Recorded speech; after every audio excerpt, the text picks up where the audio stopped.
दोस्तों, डिफेंस के क्षेत्र में आज भारत एक काफी बड़ा नाम बन चुका है। दुनिया भर के कई देश अपने हथियारों के लिए भारत पर भरोसा दिखाना शुरू कर चुके हैं। चाहे अफ्रीका हो या फिर एशिया, हर जगह भारतीय हथियारों का बोलबाला अब देखने को मिल रहा है। पर जब हमने कुछ समय पहले मलेशिया में अपने तेजस फाइटर विमानों को कंपटीशन के लिए भेजा था, तब काफी अजीब घटना हुई। दरअसल उस वक्त मलेशिया की वायुसेना तेजस को लेकर काफी उत्साहित थी, लेकिन राजनीतिक कारणों की वजह से मलेशिया ने साउथ कोरिया के विमान को चुना। हैरानी की बात तो यह थी कि उस वक्त कई विशेषज्ञ खुद इस बात को स्वीकार कर रहे थे कि मलेशिया के लिए तेजस ही ज्यादा अच्छा विकल्प था, क्योंकि तेजस अब दुनिया का सबसे एडवांस लाइट कैटेगरी का कॉम्बैट एयरक्राफ्ट बन चुका है, जिसकी क्षमता और एडवांस सिस्टम के आगे कोई भी फाइटर विमान खड़ा नहीं हो सकता। पर राजनीतिक कारणों की वजह से ये डील कभी भी हो नहीं पाई। अगर डिटेल से समझे तो उस वक्त के मलेशियन प्रधानमंत्री पाकिस्तान के साथ काफी घुल मिल रहे थे और इसी बढ़ती नजदीकी की वजह से उन्होंने कई बार भारत का विरोध किया और हमारे खिलाफ आपत्तिजनक बयान दिए, जिसे लेकर भारत काफी गुस्से में भी था। इसी वजह से हमने मलेशिया को सबक सिखाने के लिए पाम ऑयल के इंपोर्ट पर भी प्रतिबंध लगा दिया था।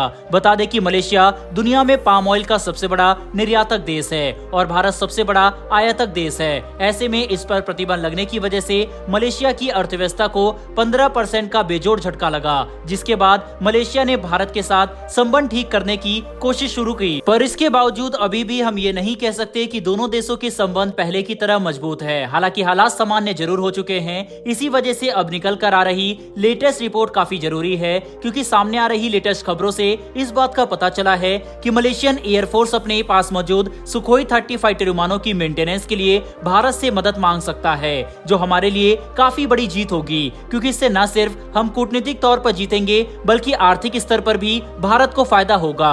मौजूदा समय में मलेशिया की वायुसेना के पास 18 सुखोई 30 फाइटर विमान है, जिनकी मेंटेनेंस उनके लिए सबसे बड़ा सरदर्द बन चुकी है। दरअसल रूस यूक्रेन युद्ध की वजह से रूस मलेशिया को पहले की तरह सर्विस उपलब्ध नहीं करा पा रहा। इसी वजह से मलेशियन वायुसेना के सबसे शक्तिशाली फाइटर विमान मतलब सुखोई 30 अब ज्यादातर ग्राउंडेड हो चुके हैं। साथ ही पुराना होने की वजह से इनके एयरफ्रेम, इंजन, एल्गोरिथम और वेपन सिस्टम में भी बड़े अपग्रेड की जरूरत है, जो सही मायने में सिर्फ भारत ही उपलब्ध करा सकता है। आज भारतीय वायुसेना 240 सुखोई विमानों को ऑपरेट करती है, जिनकी मेंटेनेंस भारत में स्वदेशी रूप से की जाती है। साथ ही अगर हम चाहें तो इन्हें आसानी से अपग्रेड भी कर सकते हैं। मतलब भारत के पास हर वह जरूरी तकनीकी जानकारी और अनुभव मौजूद है, जिसके इस्तेमाल से मलेशिया के 18 सुखोई 30 विमान वापस उड़ान भरने के लिए तैयार हो सकते हैं। ऐसे में अब इस बात की संभावना काफी ज्यादा बढ़ चुकी है कि बहुत जल्दी मलेशिया मदद के लिए भारत से रिक्वेस्ट करे। बहरहाल बढ़ते हमारी दूसरी खबर की तरफ। ये खबर रूस की तरफ से निकलकर सामने आ रही है, जिसने अब एक बार फिर से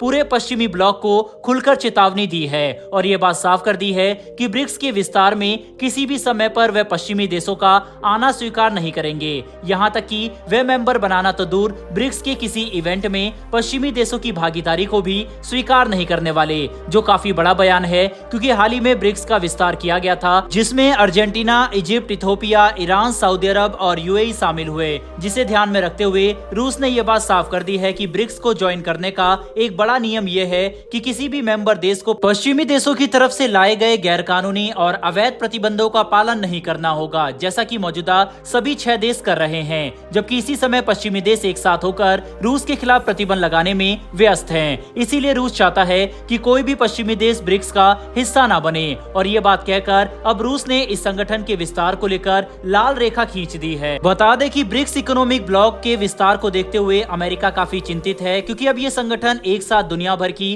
35% से भी ज्यादा अर्थव्यवस्था अपने पास रखता है और 40% से ज्यादा आबादी का प्रतिनिधित्व करता है, जिसकी वजह से G7 जैसे पश्चिमी ब्लॉक ब्रिक्स के सामने काफी छोटे नजर आने लगे। और वह समय दूर नहीं जब अगले 10 से 20 सालों में ब्रिक्स दुनिया का सबसे शक्तिशाली संगठन बनकर सामने आ सकेगा, जिसे लेकर विशेषज्ञ पहले से ही प्रिडिक्शन कर रहे हैं। इतना ही नहीं बल्कि इस संगठन के विस्तार के अलावा अमेरिका को जिस बात का डर सबसे ज्यादा सता रहा है वह है एक ब्रिक्स करेंसी के सामने आने का, जो कि अगर सामने आया तो अमेरिकी डॉलर का प्रभाव इंटरनेशनल ट्रेड में हमेशा के लिए खत्म हो जाएगा, क्योंकि तब दुनिया भर के आधे से ज्यादा देश डॉलर के बजाय इस नई मुद्रा का इस्तेमाल करना पसंद करेंगे। लेकिन इस पर अभी काफी सारे रोड मैप बनने बाकी है, जिसे लेकर तो फिलहाल सभी देश सहमत भी नहीं है। बहरहाल दोस्तों, इस वीडियो में इतना ही। इन दोनों ही विषय के ऊपर आपकी क्या राय है कमेंट बॉक्स में लिखकर जरूर बताइएगा। साथ ही हमारी आने वाली डेली ऐसी वीडियो के लिए चैनल को को सब्सक्राइब कर बेल नोटिफिकेशन अवश्य दबा लें। फिर मिलेंगे ऐसी एक नई वीडियो के साथ। धन्यवाद। जय हिंद।